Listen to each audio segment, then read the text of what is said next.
Next question आहे बघा, objectives of research. पहिला आहे बघा, to identify problem. The basic responsibility of a researcher is to correctly identify problem. Researcher म्हणजे जो संशोधन करणारा आहे त्याला प्रॉब्लेम आयडेंटिफाय झाला पाहिजे. नेक्स्ट आहे बघा, to collect information. The researcher must remain alert. Alert म्हणजे त्यांनी सावधगिरी बाळगली पाहिजे while collecting information to make it reliable, adequate and complete in all aspect. जो डेटा कलेक्ट करणार आहे, जी माहिती इन्फॉर्मेशन कलेक्ट करणार आहे ती रिलायबल असली पाहिजे, योग्य असली पाहिजे, adequate and complete in all aspect, पूर्ण माहितीयुक्त असली पाहिजे. तिसरा पॉईंट बघा, टू ॲडॉप्ट सायंटिफिक ॲप्रोच. हा मेन ऑब्जेक्टिव्ज आहे. One of the main objectives of रिसर्चचा मेन ऑब्जेक्टिव्ह काय आहे, is to find out answer to questions through the application of scientific method. Scientific method apply करून क्वेश्चनचं answer find out करणं हे main objectives आहे research करण्यामागचं. Scientific method attempts to solve problem. Scientific मेथडने काय होतं, प्रॉब्लेम सॉल्व होतात. It adopts step by step logical and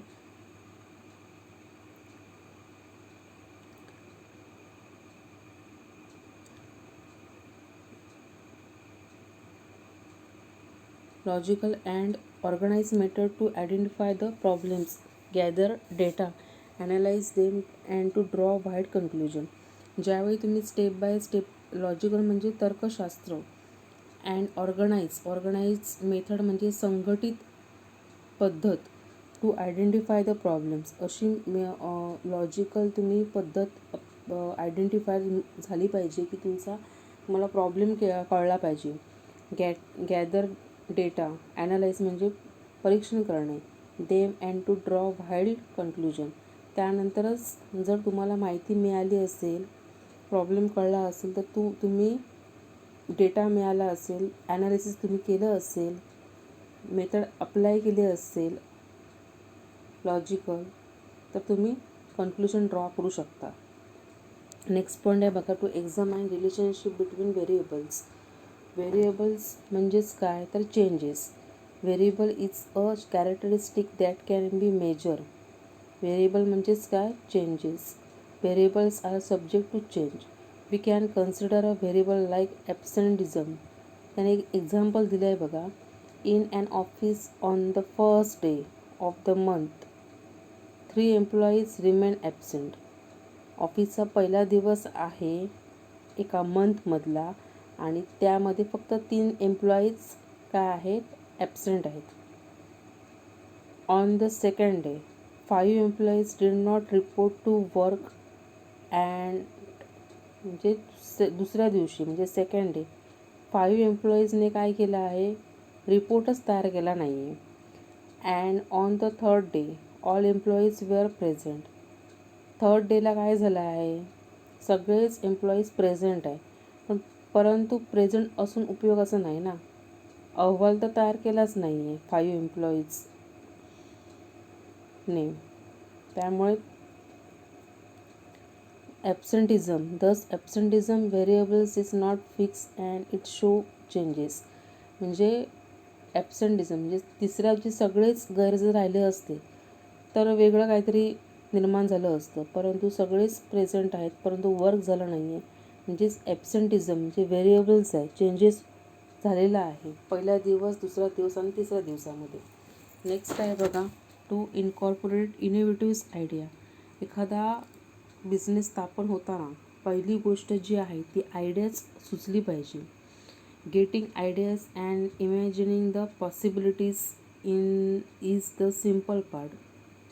तुम्हाला आयडिया सुचणं आणि इमॅजिनिंग कल्पना करणं, पॉसिबिलिटीज किती शक्यता आहे, हा एक साधा सिम्पल पार्ट आहे. It's the researcher that find out the potentiality. यामध्ये काय करतं, रिसर्च शोधून काढतं क्षमता किती आहे ती. Businessman are often so passionate about their ideas that they are lose objectivities. Businessman passionate असतो आयडियाजमध्ये. त्याला काय काय वेगवेगळं सुचत असतं. मग त्या पद्धतीने तो इनोव्हेटिव्ह गोष्टी करत असतो.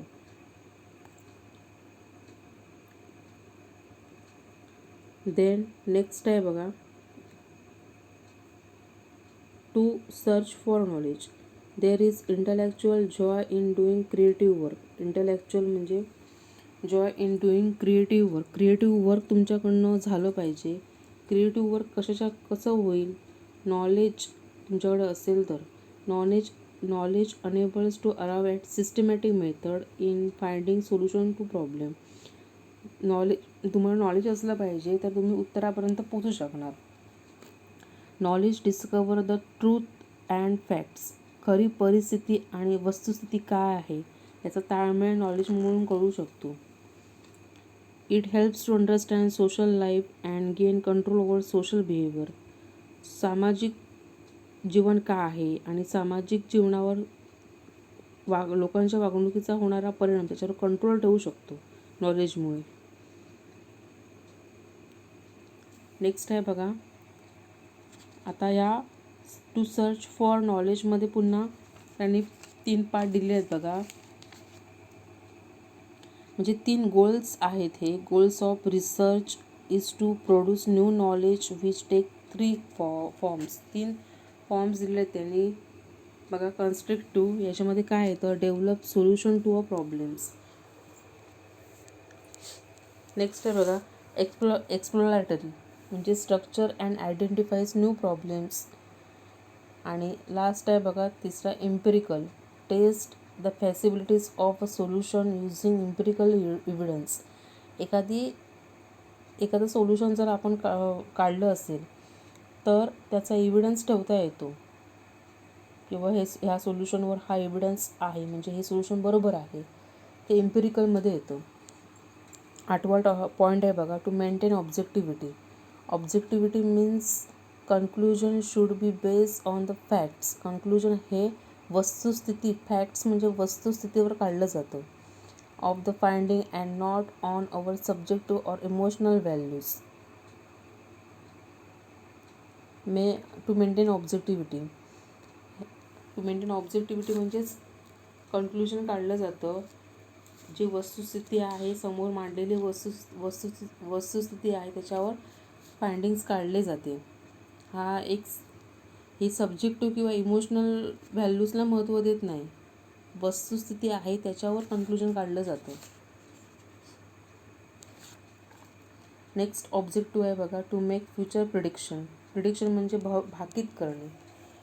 फ्युचरमध्ये काय काय होणार हे भाकीत करणे, म्हणजे या गोष्टी फ्युचरमध्ये होणार. हा एक रिसर्च करण्यामागचा ऑब्जेक्टिव्ह आहे बघा. Based on the findings the researcher is called upon the make future prediction. भविष्यकाळात काय होणार आहे याचे आपण धागेदोरे बांधू शकतो, भाकीत करू शकतो. नेक्स्ट आहे बघा 10वा पॉईंट, टू स्टडी व्हेरिएबल्स. जे व्हेरिएबल्स चेंज होत राहतात. एखादी गोष्ट स्थिर नसते, चेंजेस होत राहतात. व्हेरिएबल्स म्हणजे चेंज होणं. Research is conducted to study the relationship between variables. जे व्हेरिएबल्स आहेत, research is conducted to study the relationship between variables. रिसर्चमुळे काय होतं, अभ्यास करता येतो का हे 2 व्हेरिएबल्स चेंज होत राहतात. त्याच्यावर त्यांनी एक एक्झाम्पल दिलं आहे बघा. We may conclude the correlation between low work attendance and active participation in cultural programmes is the result of another factor, that is lifestyle preference. In this example lifestyle preference become dependent variables. त्याने example दिलं आहे बघा को रिलेशनचं. Low work attendance, कमी काम करणाऱ्यांचा आणि active participation असणाऱ्यांचा त्याने काय केलं आहे, को रिलेशन दाखवलेलं आहे. Cultural program is the result of another factor. या दोघांमध्ये कल्चरल फॅक्टर हा वेगळा फॅक्टर झाला. लाईफस्टाईल प्रेफरन्सवर, that is lifestyle preference. Next आहे बघा, लास्ट पॉईंट आहे बघा 11वा, to helps forming general laws. Research is based on the observation and experimentation. पाया काय आहे, निरीक्षण करणं आणि प्रात्यक्षिक करणं. Observation is the basis for collecting knowledge. Observation काय करतं? माहिती गोळा करतं. Observation becomes a scientific inquiry when it's conducted answer a questions research question. Experimentation is a scientific method to establish cause effect relationship. Cause effect relationship मला इकॉनॉमिक्समध्ये माहिती असणार. Demand and supply, cause effect relationship. त्यांनी example पण दिलं आहे बघा. Demand, the law of demand and supply. त्या in to help in forming general लॉजमध्ये काय येतं की ऑब्झर्वेशन आणि एक्सपेरिमेंटेशन हा बेस आहे. ऑब्झर्वेशन म्हणजेच काय आहे? सायंटिफिक इन्क्वायरी आहे. तर एक्सपेरिमेंटेशन काय आहे? कॉज इफेक्ट सायंटिफिक मेथड आहे.